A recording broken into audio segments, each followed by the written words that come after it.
Европските институции ќе го разгледаат нон-пейперот за асоцијативно членство во Европската Унија. Ако документот покаже дека ќе го подобри процесот, тоа ќе биде повеќе од добродојдено. Претседателката на Европската комисија Урсула фон дер Лајен и официјално на самитот ЕУ Западен Балкан се одговори за германско-францускиот нон-пейпер како обид за забрзување на пристапување на Западен Балкан во Европската Унија.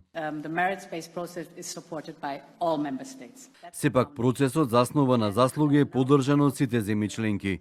Тоа е основата. И сега ќе ги разгледаме предлозите ако нивната цел е да го подобрат процесот. Тоа е повеќе од добродојдено. Ќе дискутираме, но основата останува процесот заснова на заслуги и сакаме да одиме напред брзо и ефикасно.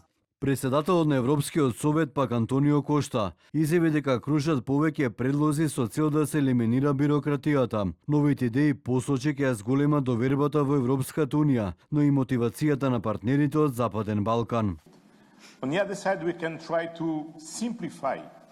Од друга страна, можеме да се обидеме да ги поедноставиме бирократските процедури во сите овие процеси.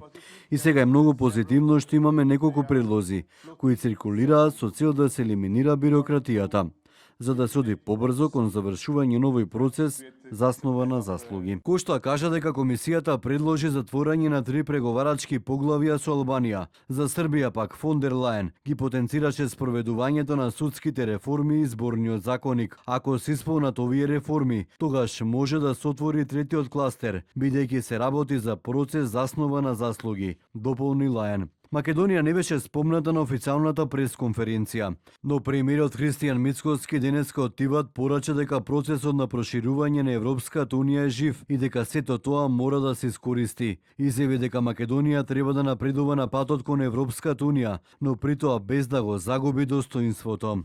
Сум задоволен од она кое што вчера го разговаравме и со претседателот Макрон на вечерата која што имавме работна и со претседателката на комисијата фон дер Лајен, така што исклучително сум задоволен. Да, се разбира дека уставните измени ги прифати претходната влада и тие беа на тема на разговорот, но нашиот став е тој и ние заслужуваме многу повеќе од подпросечни политички медиокритети како што беше претходната влада да ни креираат европската судбина. Германскиот канцелар Фридрих Мерц кажа дека делумна вина за тоа што земјите од Западен Балкан се уште не се приклучиле на Унијата има и Европската Унија. Ако веќе 13 години не сме примиле нови членки, тоа покажува дека пропустите постојат и на наша страна и нив сакаме денес да ги надминеме, изјави Мерц.